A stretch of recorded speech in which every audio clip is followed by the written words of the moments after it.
지난주에 우리는 아담과 연합하였던 우리의 옛사람이 그리스도와 함께 죽었다는 사실을 살펴보았습니다. 자, 우리 옛사람은, 아담 안에 있던 우리 옛사람은 그리스도의 죽음에 합하여 죽었습니다. 그런데 바울은 우리 옛사람이 그리스도와 함께 죽은 것은 그리스도와 함께 부활하여 새 생명 가운데 살아가기 위함이라고 했습니다. 자, 우리가 그리스도의 부활에 참여한다는 것은 나중에 이제 마지막 날 우리 육체가 부활하는 것만이 아니에요. 이 본문에서 우리가 그리스도의 부활에 참여한다고 할 때는 마지막 날 우리 육체가 부활한다는 것을 이야기하는 것이 아니고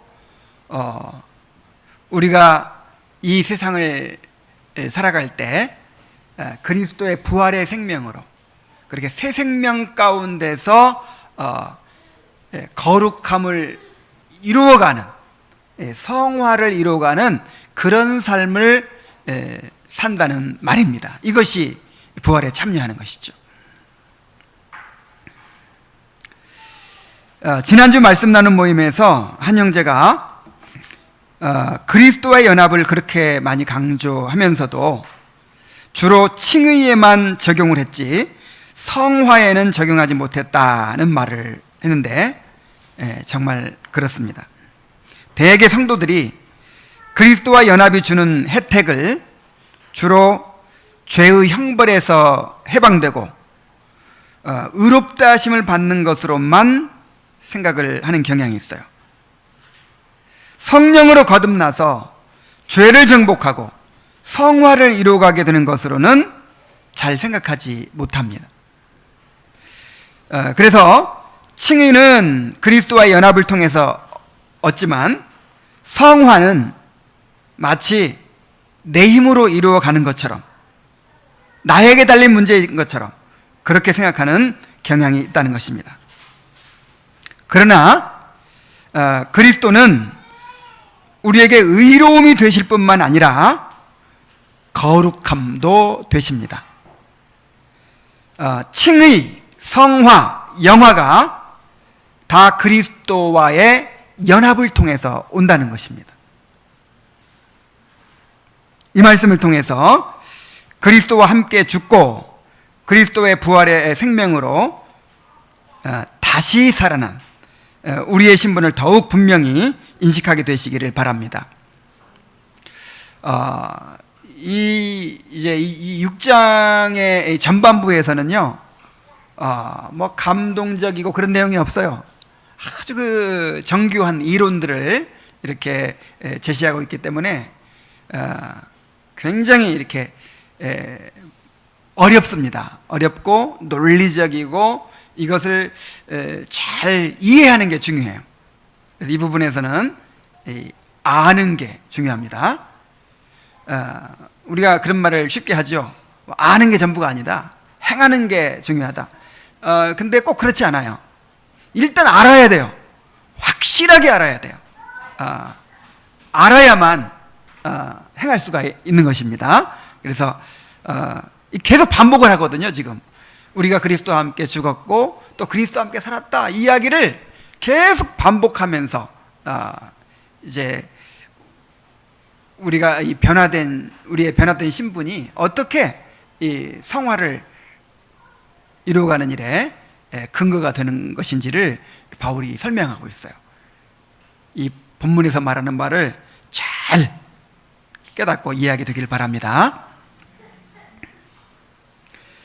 자, 6절부터 7절까지의 말씀을 통해서 그리스도와 함께 죽음으로써 죄에서 우리가 벗어났다는 사실을 또 한 번 강조합니다. 우리 옛사람이 그리스도와 함께 죽어야만 하는 이유가 무엇입니까? 자, 왜 우리 옛사람이 꼭 죽어야만 되죠? 그것은 바로 우리가 죽어야만 죄의 지배에서 벗어나게 되기 때문입니다. 죽기 전에는 이 죄의 지배에서 벗어날 수가 없어요. 죽어야만 벗어날 수 있어요. 자, 6절 7절을 다시 한번 읽어봅시다. 우리가 알거니와 우리의 옛사람이 예수와 함께 십자가에 못 박힌 것은 죄의 몸이 죽어 다시는 우리가 죄에게 종노릇하지 아니하려 함이니 이는 죽은 자가 죄에서 벗어나 의롭다 하심을 얻었습니다. 자, 여기서 이 단어 하나하나, 또 한 구절 한 구절을 잘 이해해야 돼요. 제가 이제 물어볼 거예요. 옛사람이 뭡니까? 이런 식으로 물어볼 거예요. 죄의 몸이 뭐죠? 이렇게 물어볼 거예요. 잘 이해하시기 바랍니다. 자, 여기서 옛사람이란 무엇일까요? 옛사람. 흔히 오해하는 대로 이 죄의 본성을 말하는 게 아니에요. 옛사람은 어떤 인격체를 말하는 거예요. 예수를 믿기 전 죄와 사망의 지배를 받던 아담에게 속한 사람을 가리킵니다. 자, 아담에게 속했던 우리 자신, 옛 자아가 바로 옛사람이에요. 자, 옛사람이 누구라고요? 아담에게 속했던 우리의 옛 자아. 자, 우리의 옛 자아는 죄인이었고, 그 다음에 죄의 지배를 받았고, 사망의 권세 아래 있었죠. 자, 그런 우리의 옛 자아는 어떻게 됐어요? 예수와 함께 십자가에 못 박혔다. 십자가에 못 박혀 죽었다 그랬어요. 자, 언제 그런 일이 일어났습니까? 이제 객관적으로는 예수님께서 십자가에 달리실 때 그 일이 일어난 거예요. 근데 그 일이 우리에게 적용될 때는 언제예요? 예수님을 믿을 때. 자, 우리는 그리스도의 십자가에 죽으실 때 그때 죽은 거예요. 그때 죽었는데 그것이 실제로 우리에게 이루어진 건 언제예요? 우리가 예수님을 믿을 때. 그러므로 이제 더 이상 옛사람은 존재하지 않습니다.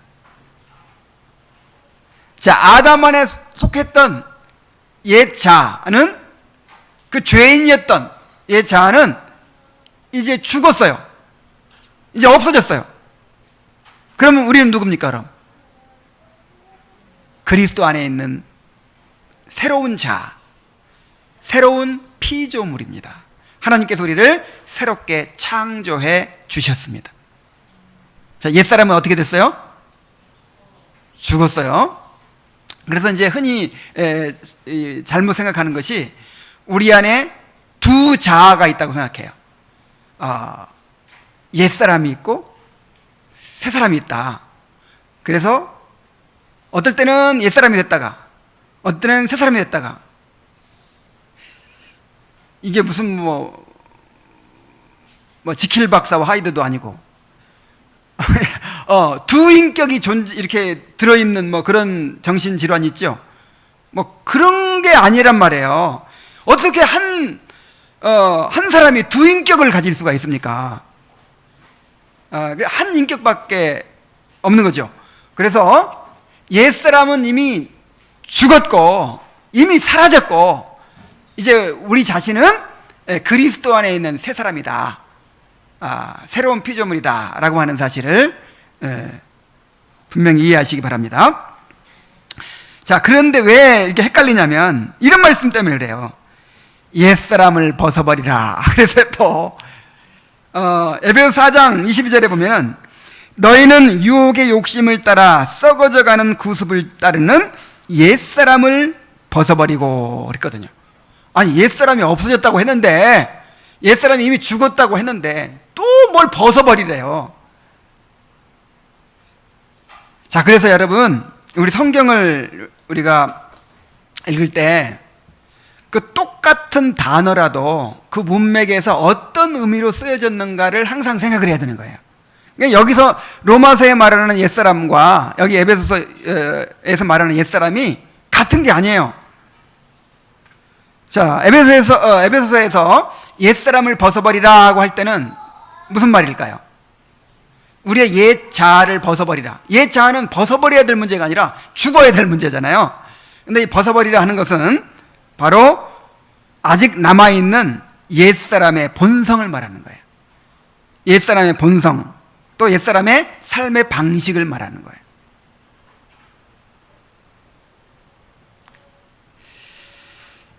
자, 우리 옛사람은 이미 죽었고 새 사람이 되었지만, 근데 여전히 옛사람의 그 본성이 남아있어요. 옛사람은 죽었는데 그 옛사람의 흔적이 남아있죠. 습관이 남아있죠. 그래서 이제 새 사람 됐으니까 옛사람의 흔적을 어떻게 해버려라? 벗어버려라. 탈북자가 이제 대한민국에 들어와서 이제 여권을 딱 받게 되면 이제 북한 사람이에요? 한국 사람이에요? 두 나라 사람 동시에 될 수 있어요? 나는 북한 사람이기도 하고 남한 사람이기도 하고 이렇게 될 수 있어요? 없어요? 안 돼요. 이제 국적을 딱 취득하면 이제 북한에 대하여는 죽은 겁니다. 조선민주주의 인민공화국의 이 국민은 죽었어요. 이제는 대한민국의 국민입니다. 예, 새 사람 됐어요. 그런데 뭐가 남아있을까요? 아직도 북한 말투가 남아있어. 아직도 동무 이런 말이 저절로 막 나와요. 아직도 북한에서의 그 사고방식, 아침에 일어나면 수령아바 있게 절해야 되는데 나도 모르게 그렇게 된단 말이에요. 그래서 이제 그걸 어떻게 버려야 돼요? 벗어버려야 돼요. 물론 이 예도 정확한 예는 아니에요. 이거는 이제 신분만, 법적인 신분만 바뀐 건데, 우리는 법적인 신분만 바뀐 것이 아니고 거듭났어요. 새로 태어났어요. 완전히 새로운 피조물이 된 거예요. 그런데도 아직 이 죽을 몸이 있기 때문에, 이 몸이 남아있기 때문에 몸에 밴 습관, 몸에 밴 그런 이제 이 죄의 본성이 있는 거예요. 그래서 이것을 어떻게 해버려라? 벗어버려라.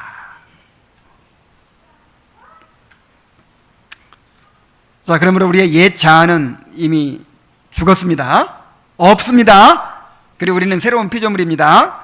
자, 그런데 우리의 옛사람이 무엇 때문에 십자가에 못 박힌 것입니까? 6절 하반절에 보면은 죄의 몸이 죽어 다시는 우리가 죄에게 종노릇 하지 아니하려 하미니. 아니, 옛사람이 죽었다 그런 말도 있는데 또 여기는 뭐가 죽어요? 죄의 몸이 죽어 그랬어요. 여기서 죄의 몸은 또 무엇을 가리킬까요? 죄의 몸, 그러니까 우리 육체, 이 바디, 이걸 가리키는 게 아니에요. 여기서 자, 그리고 이제 이 죄의 몸, 그러니까 이 몸이 어떤 죄의 몸인 것처럼 그렇게 이제 오해를 하는데, 자, 우리 몸 자체는 악한 것입니까? 선한 것입니까? 이 몸 자체는 악한 것이 아니에요. 중립이에요, 중립. 선하지도 악하지도 않아요. 이 악의 도구가 될 수 있고 의의 도구가 될 수 있어요. 그래서 이 몸 자체를 악하게 여겨서는 안 돼요. 몸 자체를. 이 금욕주의가 그래서 잘못된 것입니다. 그리고 여기서 죄의 몸 할 때 이 몸을 가리키는 게 아니라 이 말이에요. 우리 몸은 죄의 몸이 아니거든요. 우리 몸은 이제 하나님이 거하시는 성전이라고 했잖아요. 여기서 죄의 몸은 우리의 육체가 아니라 우리 안에 있는 부패한 본성을 가리킵니다. 자, 뭘 가리킨다고요? 부패한 본성. 이걸 이제 또 육신이라고 하죠. sinful nature. 육신, 죄의 본성.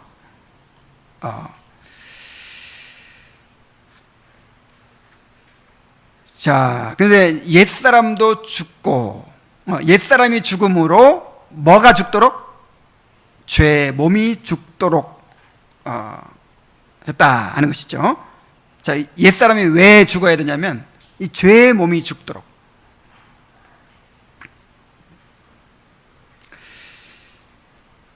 자, 우리 옛사람은, 우리 옛 자아는 죄의 몸, 즉 죄의 본성의 지배를 받았습니다. 인간 안에 있는 죄의 본성이 뿌리 깊이 자리 잡고 지배하고 있기 때문에 인간은 결코 이러한 죄의 세력에서 벗어날 수가 없습니다. 죄에게 종노릇하는 것은 아담에 속한 모든 사람들의 운명이에요. 이것은 결코 벗어날 수 없는 굴레요. 결국 어떻게 해야만 벗어날 수 있어요? 죽어야만 벗어나요. 죽어야만. 그래서 옛사람이 죽은 거예요.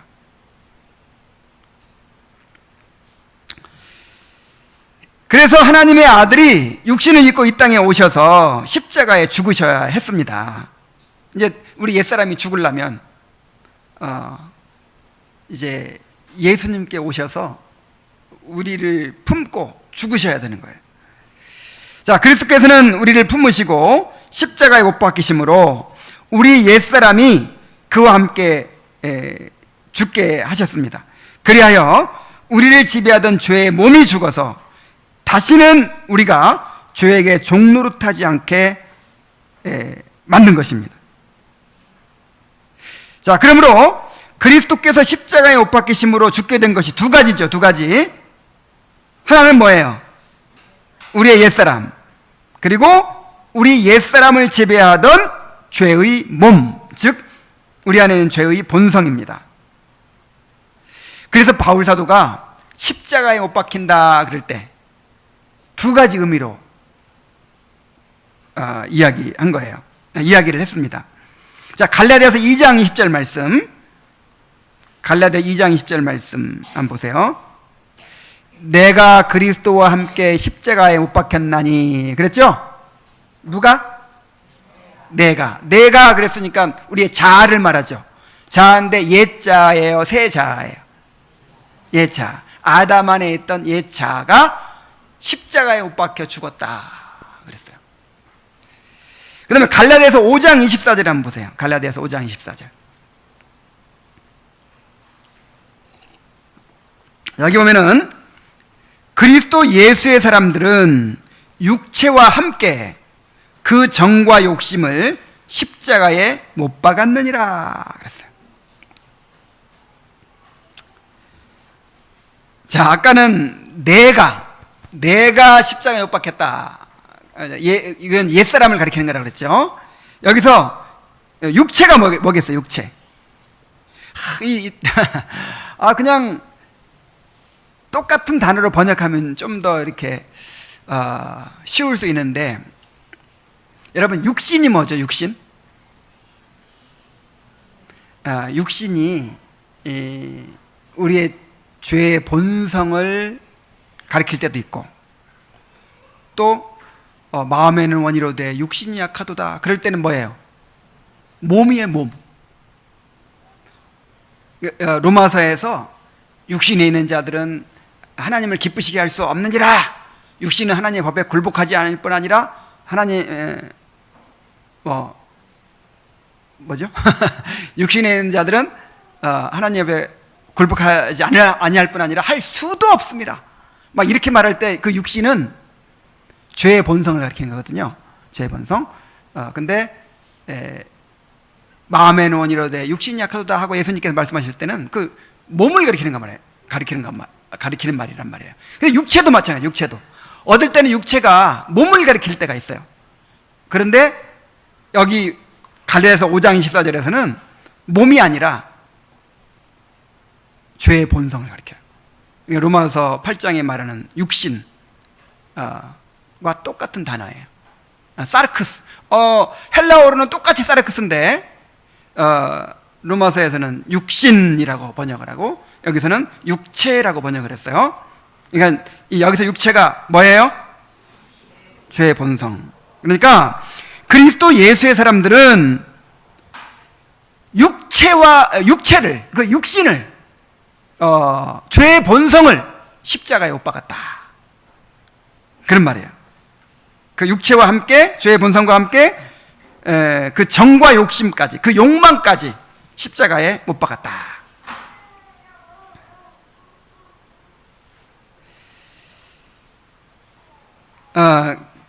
그래서 두 가지 죽음이 있는데 어떤 죽음이 먼저예요? 옛사람의 죽음.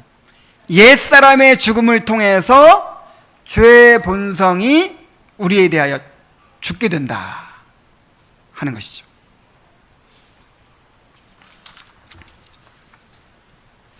자, 그렇다면 우리 옛사람의 죽음이 어떻게 죄의 몸의 죽음을 가져오게 될까요? 자, 옛사람이 죽는 것이 어떻게 죄의 본성의 죽음을 가져오게 될까요? 그리고 죄의 본성이 여전히 남아있는데 왜 또 죽었다고 할까요? 일단 한번 봅시다. 7절. 이는 죽은 자가 죄에서 벗어나 의롭다 하심을 얻었습니다. 자, 옛사람의 죽음이 죄의 몸의 죽음을 가져오는 이유가 뭐냐면 죽은 자가 죄에서 벗어나 의롭다함을 얻었습니다. 자, 여기서 의롭다함을 얻었다 하고 말하니까 무슨 칭의론을 이야기하려고 하는 것이 아니라 죽음이 가져오는 일반적인 결과를 이야기하려는 것입니다.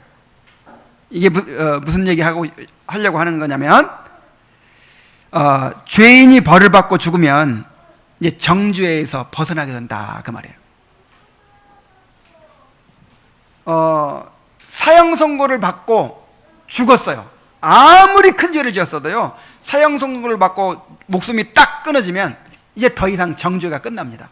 그래서 그 시체를 가져가도 돼요. 자유예요. 심지어 큰 죄를 짓고 조사받다가 죽어도 어떻게 하죠? 이제 기소가 끝나요. 죽은 시체를 막 감옥에 가둬두고 벌 주고 그러진 않아요. 죽음으로써 모든 죄에 대한 이제 그 관계가 끝납니다. 더 이상 정죄할 수 없어요. 죄가 지배할 수 없어요. 자, 이런 원리를 말하고 있다 이 말이에요.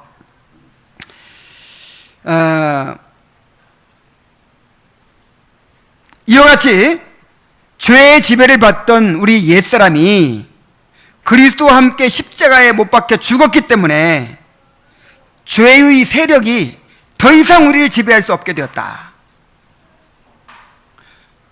그리고 이제 우리 새 사람이 되어버렸잖아요.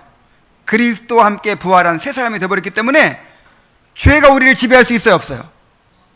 없어요. 죄는 율법을 통해서 우리를 지배하는데 우리는 이제 완전히 의롭다 하심 받은 새 사람이 되어버렸잖아요. 그래서 우리를 다시는 지배할 수가 없어요. 그래서 이것을 죄의 몸이 죽었다 이렇게 표현하는 거예요. 그러니까 여기서 성경에서는 죽었다고 할 때 없어졌다는 의미가 아니에요.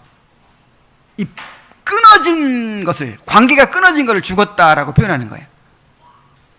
예를 들어서 우리가 이제 늙어서 죽거나 교통사고로 죽거나 병들어 죽어요.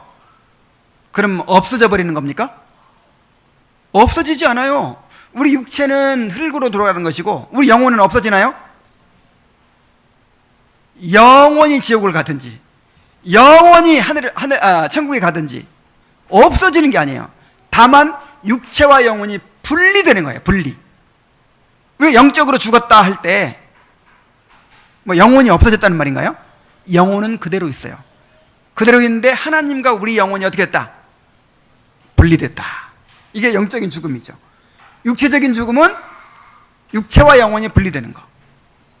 그 다음에 둘째 사망, 영원한 죽음은 하나님의 자비로부터 영원히 분리되는 거. 실제 지옥에서 영원히 살아요. 사실은 지옥에서 영생해요. 근데 다만 분리된다 이거예요. 분리.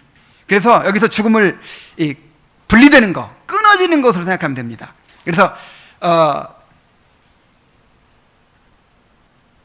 그 죄의 몸이 죽었다 할 때, 아니 죄의 본성이 우리 안에 펄펄 살아있는데 뭐 죽었다고 하나 이런 생각할 수 있는데, 그 죄가 우리 안에 있지만 그 죄가 더 이상 우리를 지배할 수 있어요, 없어요? 없어요. 이제 지배권이 끝났어요. 그래서 죽었다고 하는 거예요.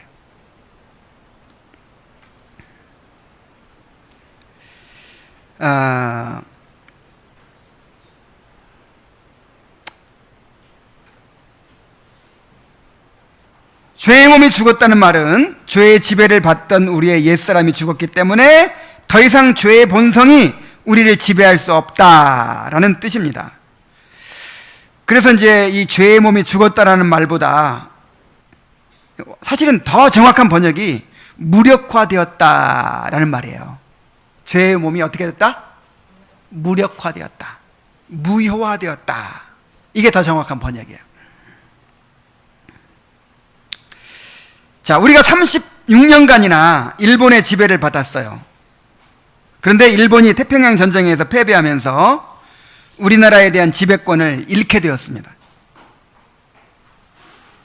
자, 일본 자체가 없어진 건 아니에요. 아직도 시퍼렇게 살아있어요. 그리고 독도를 자기네 땅이라고 우기고, 그 다음에 우리한테 피해를 끼쳤던 막 것들을 부인하는 망언을 일삼고, 막 경제 전쟁을 일으키고, 아직도 못된 짓을 막 하고 있어요.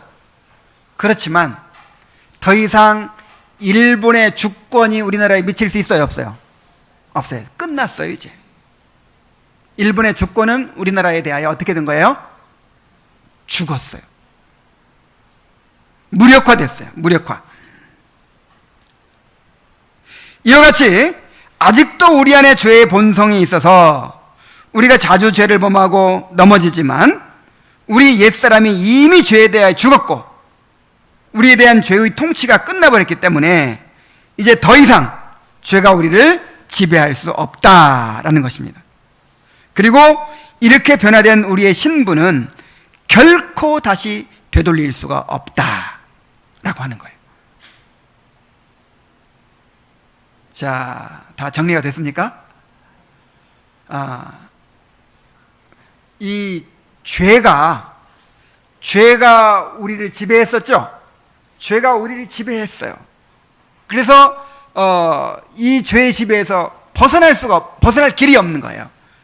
그래서 예수님께서 인간의 몸을 입으시고 이 땅에 오셔서 우리를 대표하여 또 우리를 품으시고 십자가에 달려 죽으심으로 우리 옛사람이 함께 죽어버렸습니다. 그래서 이 죄가 우리를 지배하던 그 이제 권능이 끊어져 버린 거예요. 죄의 지배가 끝나버린 거예요. 옛사람이 죽음으로 죄의 지배가 끝났다 하는 것입니다. 자, 6절부터 7절까지에서는 그리스도의 죽으심으로 우리가 죄에 대해 죽었다는 사실을 이야기해왔죠. 이제 8절부터 9절까지에서는 그리스도의 부활하심으로 우리가 그리스도와 함께 살아난 사실을 이야기합니다. 그리스도와 함께 연합한 사람은 그리스도의 죽음에만 연합한 것이 아니에요. 부활에도 연합된 것입니다. 그러므로 그리스도와 함께 죽었다면 분명히 그리스도와 함께 산 것입니다. 난 죽기만 하지 아직 살진 않았어. 이런 건 없어요. 그리스도와 함께 죽은 사람은 어떻게 돼요? 그리스도와 함께 산 거예요. 자, 8절 말씀 읽습니다. 만일 우리가 그리스도와 함께 죽었으면 또한 그와 함께 살 줄을 믿노니 이는 그리스도께서 죽은 자 가운데서 살아나셨음에 다시 죽지 아니하시고 사망이 그를 주장하지 못할 줄을 알미로라. 자, 만일 우리가 그리스도와 함께 죽었으면, 그러죠? 만일 우리가 그리스도와 함께 죽었으면, 바울은 우리가 그리스도와 함께 죽었다는 사실을 근거로 하여 그리스도와 함께 살았다는 사실을 입증하고자 하는 거예요. 여러분이 그리스도와 함께 살았다는 걸 뭘로 알죠? 그리스도와 함께 죽었으니까. 그리스도와 함께 죽은 자는 그리스도와 함께 산 거예요. 자, 우리가 그리스도와 함께 죽은 것이 분명하다면 그리스도와 함께 살아난 것도 분명한 사실입니다. 왜냐하면 우리는 그리스도의 죽음에만 연합된 것이 아니고 부활에도 연합된 사람들이기 때문입니다. 자, 그리스도는 그러니까 왜 자꾸 그리스도의 죽음과 부활을 이렇게 우리의 그 시선을 고정시키냐면 우리가 그리스도와 연합된 사람이기 때문에 그리스도에게 일어난 일이 누구한테 일어난 일이 되는 거예요? 나한테 일어난 일은. 그래서 나한테 어떤 일이 일어났는가, 내 신분이 어떻게 변화됐는가를 보려면 우리의 속을 갈라봐야 하나요? 내 안에 내 삶에 무슨 변화가 있나? 뭐 열매가 있나? 뭐가 있나? 자꾸만 나한테 집중하지 말고 누구를 바라봐야 돼요? 그리스도에게 어떤 일이 일어났는가, 요걸 바라봐야 돼요. 자, 그리스도에게 어떤 일이 일어나 보세요. 그리스도는 아무 죄도 없으시고 죽을 이유가 없었어요. 그러나 우리의 죄를 대신 지셨기 때문에 얼마 동안 사망의 권세 아래 매여 계셔야 했습니다. 정말 얼마나 놀라운 일인지 몰라요. 거룩하신 하나님이 그 사망의 권세 아래 계셨다는 사실, 정말 어마어마한 사건이죠. 거룩하신 하나님의 아들이 율법 아래에 태어나셨습니다. 율법을 제정하신 분이 그 율법을 지켜야만 될 의무를 지닌 자로 나신 거예요. 비천한 여자의 몸에서 어린 아기로 잉태되어 출생하셨습니다. 그리고 비천한 환경에서 자라나시고 인간의 모든 죄와 비참을 친히 겪으시고 온갖 유혹과 시험을 당하시고 사람들에게 조롱과 핍박과 배척을 받으시고 끝내는 죄인으로 정죄를 받고 십자가에서 죽으셨습니다. 하나님의 무서운 진노와 저주를 받으시고 죽으셨어요.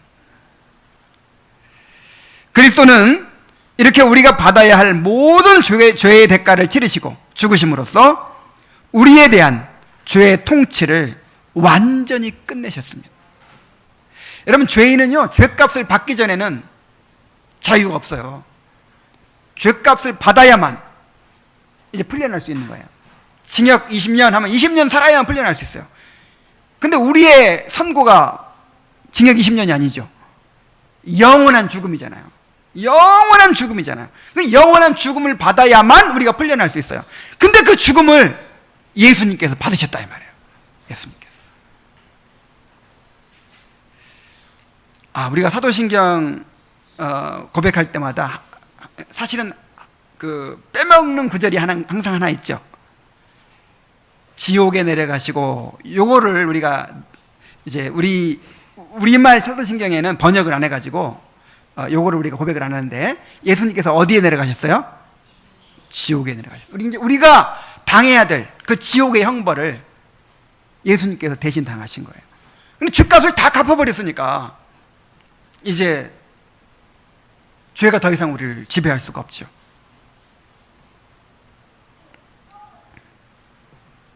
그리고 그리스도는 죽은 자 가운데서 하나님의 영광으로 부활하셨습니다. 이 땅에 오실 때는 우리의 대속자가 되시기 위하여 죄 있는 육신의 모양으로 오셨지만 부활하실 때는 하나님의 영광으로 부활하셨어요. 그리스도는 우리의 죄값을 다 치르고 죽으셨기 때문에 이제 더 이상 사망이 그를 주장할 수가 없습니다. 우리의 죄를 대신해서 사망에 잠깐 동안 매여 계셨는데 그거 다 갚아버리셨으니까, 그리고 하나님의 영광으로 다시 부활하셨는데 다시 사망에 매일 필요가 있어요, 없어요? 다시는 그런 일이 있을 수가 없어요. 우리에 대한 죄의 통치를 완전히 끝내셨습니다. 그리스도는 부활하시어 하늘로 올라가시고 하나님 우편에 앉아서 권능과 영광 가운데 통치하고 계십니다. 그 그리스도 안에 누가 있어요? 우리가 있어요. 그래서 함께 일으키사 함께 하늘에 앉히시니 그랬어요. 지금 우리는 그리스도와 함께 하늘에 앉아 있습니다. 그리스도의 신부니까, 그리스도의 몸이니까 그리스도와 함께 지금 우리가 앉아 있는 것입니다. 그리스도와 연합한 자들은 그리스도의 죽음에 연합하였을 뿐만 아니라 이러한 그리스도의 부활에도 연합한 것입니다. 우리는 그리스도께서 부활하실 때 함께 부활하여 다시는 죄와 사망에 매이지 않는 그런 존재가 됐어요. 그러니까 예수님이 다시는 사망이 그를 주장할 수 없는 존재가 됐죠. 그런 것처럼 우리도 그리스도 안에 우리도 다시는 죄의 권세가, 사망의 권세가 우리를 주장하지 못하는 그런 사람이 됐다 이 말이에요. 이제는 그리스도 안에 있는 새 생명 가운데 살아가게 된 것입니다. 갈라디아서 2장 20절 말씀이 바로 그 말씀이에요. 내가 그리스도와 함께 십자가에 못 박혔나니 이제는 내가 산 것이 아니요 그리스도께서 내 안에 사신 것이라.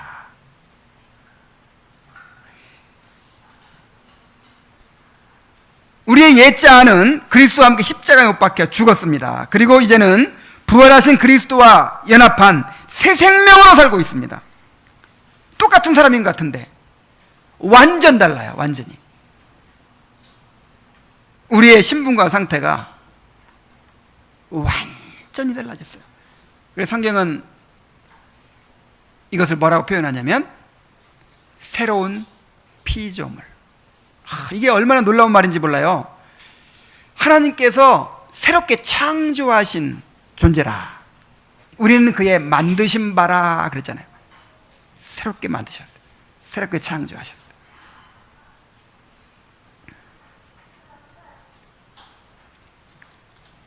자, 바울은 우리가 우리 자신을 어떠한 존재로 인식해야 할지를 설명하기 위하여 다시 한번 그리스도의 죽으심과 부활에 대하여 이야기합니다. 그가 죽으심은 10절 봅니다. 그가 죽으심은 죄에 대하여 단번에 죽으심이요 그가 살아계심은 하나님께 대하여 살아계심이니. 그러니까 자꾸만 내 안에 일어난 일을 바르게 하려면 누구를 바라봐야 한다고요? 자, 그리스도께서 어떻게 죽으셨나? 그래, 그리스도께서 어떻게 살아나셨나? 이걸 보란 말이에요. 그래야 내가 어떻게 죽었나, 어떻게 살았나를 알 수 있어요. 근데 그리스도께서 죽은 거를 가만 보니까 어떻게 죽었어요? 단번에 죽으셨다. 죄에 대하여 어떻게 죽으셨다? 단번에. 그러니까 한 번 죽었는데 죄가 이만큼 남았어요. 또 한 번 죽어야겠네. 또 죽어서 이만큼 남았어. 또 죽어야겠네. 이게 아니란 말이에요. 단 한 번의 죽음으로 모든 죄를 다 끝내셨다는 얘기예요. 이 단번에 죽으셨다는 말은 구약의 제사를 배경으로 한 표현입니다. 자, 구약시대의 백성들은 죄를 범할 때마다 희생제물을 가져와서 제사를 드렸어요. 그리고 매년 대속죄일에는 대제사장이 1년 동안 지은 백성들의 죄를 한꺼번에 속하기 위하여 또 특별한 제사를 드렸습니다. 이러한 반복되는 제사가 언제까지 계속됐을까요? 그 제사가 가리키는 실체이신 그리스도가 오시기까지 계속됐어요. 그러나 대제사장 되신 그리스도는 십자가 위에서 자기 몸을 제물로 드려서 단번에 드려서 우리 죄를 위한 제사를 완성하셨어요. 구약의 제사는 완성된 제사가 아니죠. 그냥 앞으로 예수님께서 이루실 제사를 이제 바라보는 것이기 때문에 예수님 오실 때까지는 반복할 수밖에 없어요. 그러나 예수님은 자기를 제물로 드려서 단 한 번으로 영원히 지속되는 제사를 완성시키셨습니다. 이렇게 죄에 대하여 단번에 죽으신 그리스도는 또한 하나님께 대하여 살아 계십니다. 죽은 자 가운데서 부활하여 하늘에 오르시고 하나님 우편에서 영광과 권능 가운데 만유를 통치하고 계세요. 하나님의 영광 가운데 계시는 거예요, 지금. 자, 이런 일이 우리에게 똑같이 일어난다는 거예요. 그리스도와 연합한 우리는 그리스도께 일어난 일이 바로 우리에게 일어난 일임을 인식해야 합니다. 11절 말씀 다 같이 읽어보겠어요. 시작. 이와 같이 너희도 너희 자신을 죄에 대하여는 죽은 자요 그리스도 예수 안에서 하나님께 대하여는 살아있는 자로 여길지어다. 자, 이와 같이 이와 같이가 가리키는 게 뭐예요? 그리스도께서 단번에 죄에 대하여 죽으시고 하나님께 대하여 살아계신 것 같이라는 말이죠. 그리스도께서 단번에 죄에 대하여 죽으시고 하나님께 대하여 살아나신 것처럼 우리도 죄에 대하여 죽고, 죄에 대하여 몇 번에 죽어? 단번에 죽고, 또 하나님께 대하여 살아나는 것이 분명하다는 것입니다. 바울은 이와 같이 너희 자신을 이렇게 된 것으로 여기라, 그렇게 말합니다. 여기라. 여기라는 말은 그렇게 된 줄로 간주하다, 그런 뜻이에요. 그렇게 된 줄로 확고하게 인식해라, 이 말이에요.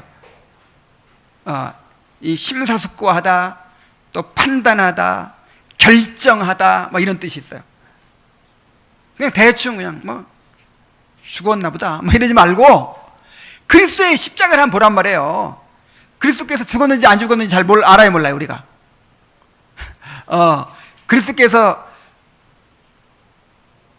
혹시 안 죽었는데 죽었다고 혹시 잘못 알고 있는 건 아닐까요? 그럴까봐 죽으셨다고만 하지 않고 장사 지냄 받으셨다, 그걸 꼭 고백을 하는 거예요. 그리스도는 그냥 장사까지 지내버렸어요. 확실하게 죽었어요. 그러면 우리도 어떻게 됐을까요? 확실하게 죽었어요. 예수 믿는 사람은 확실하게 죽은 사람들이에요. 너무나 정확하게 명확하게 죽은 사람들이에요. 장사까지 지내버린 사람들이에요. 다시는 되돌릴 수 없는 그런 신분의 변화가 일어난 것입니다. 그러니까 그렇게 된 줄로 어떻게 알아? 여기라. 자, 다시 한번 강조합니다. 예수님께서 죄에 대하여 단번에 죽으셨으니 우리도 우리 자신을 죄에 대하여는 죽은 자로 여겨야 합니다. 이 죄에 대해 죽었다는 말은 부정과거형으로 다시는 돌이킬 수 없는 결정적인 사건을 말하는 거예요. 예수님이 죽으신 것이 확실한 만큼이나 우리 옛사람이 죽은 것이 확실하다는 사실. 그리고 우리 옛사람이 죽었다면 죄의 지배가 끝난 것이 분명하다는 사실. 이것을 확실하게 마음에 인식하시기 바랍니다. 옛사람이 죽었다. 그리고 더 이상 죄가 나를 지배하지 못한다. 자, 그리고 또한 그리스도께서 하나님께 대하여 살아나셨으니 우리도 하나님께 대하여 산 자로 여겨야 합니다. 아닌 것 같은데 아직도 이렇게 죄에 대해 꼼짝 못하고 뭔가 아직도 죄의 종 같은데. 그러지 말고 누구를 바라봐요? 그리스도를 바라봐요. 그리스도가 부활할 때는 어떻게 부활했어요? 하나님의 영광 가운데 부활했단 말이에요. 하나님 영광 가운데 부활해서 하늘을 승천하셔가지고 하나님 보좌 우편에서 영광과 권능으로 다스리고 계세요. 우리가 그렇게 살아난 거예요. 그렇게 이제 죄와 상관없는 몸으로 살아난 거예요. 하나님께 대하여 살았다는 말은 하나님을 위하여 살아가는 존재가 되었다, 그런 뜻입니다. 전에는 죄로 말미암아 하나님과의 교제가 끊어지고 하나님의 영광에 이르지 못했습니다. 그러나 이제는 죄에 대하여 죽고 하나님께 대하여 살아 있습니다. 그리스도로 말미암아 하나님께 의롭다 하심을 얻고 하나님의 영광에 참여하게 되었습니다. 그리하여 하나님을 영화롭게 하며 그분을 영원토록 즐거워하는 그런 존재가 된 것입니다. 그래서 죄에 대하여 죽었다는 말이 이 부정과거형, 과거에 한순간에 결정적으로 일어난 사건, 돌이킬 수 없는 사건을 가리킨다면 하나님께 대해 살았다, 의에 대해 살았다는 말은 현재형이에요. 이제 계속해서 그렇게 살아간다 이 말이에요. 지금도 그렇게 살고 있고 계속해서 그렇게 살아간다, 그 말이에요.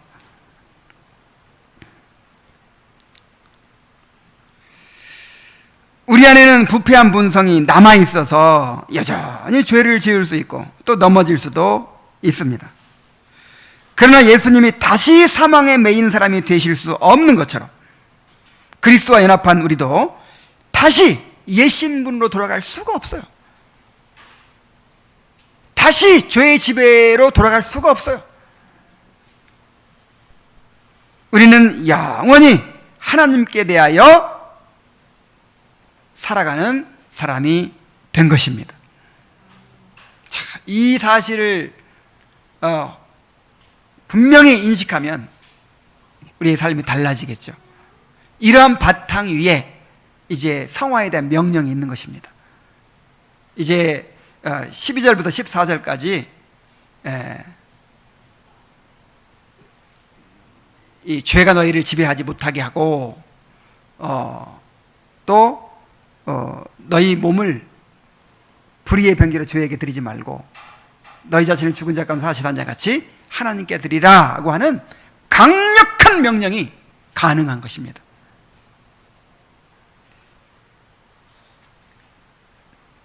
반복해서 강조하지만 우리가 자신을 어떻게 인식하느냐에 따라서 우리 삶이 결정되는 거예요. 우리 삶이 달라지는 거예요. 그렇다면 우리가 누구입니까? 우리의 신분과 정체성이 어떠한 것입니까? 이것은 그리스도가 누구신가에 의해 결정됩니다. 왜냐하면 우리는 그리스도와 연합한 사람이기 때문에, 그리스도 안에 있는 사람이기 때문에. 전에는 아담이 누구냐, 아담이 어떤 일을 했느냐가 나를 결정했어요. 그러나 지금 우리가 아담 안에 있지 않고 아담 안에 있는 자아는 죽어버렸고 그리스도 안에서 새로 태어났기 때문에 이제 그리스도가 어떤 분이고 그리스도가 어떤 일을 행하셨느냐, 이것이 우리의 신분과 정체성을 결정합니다. 그리스도는 죄에 대하여 단번에 죽으시고 하나님께 대하여 살아 계십니다. 그러므로 우리 자신을 죄에 대하여 죽고 하나님께 대하여 산 자들로 여겨야 합니다. 그리스도 안에 있는 우리의 신분을 바로 인식하고 또 그렇게 그 신분에 걸맞게 살아가는 그런 성도들이 되기를 바랍니다. 우리 시간 다 같이 하나님 앞에 기도합시다. 자, 그리스도께서 십자가 달려 죽으시고 부활하심으로 우리가 죄에 대하여 죽고 또 하나님께 대해 산 자가 되었습니다.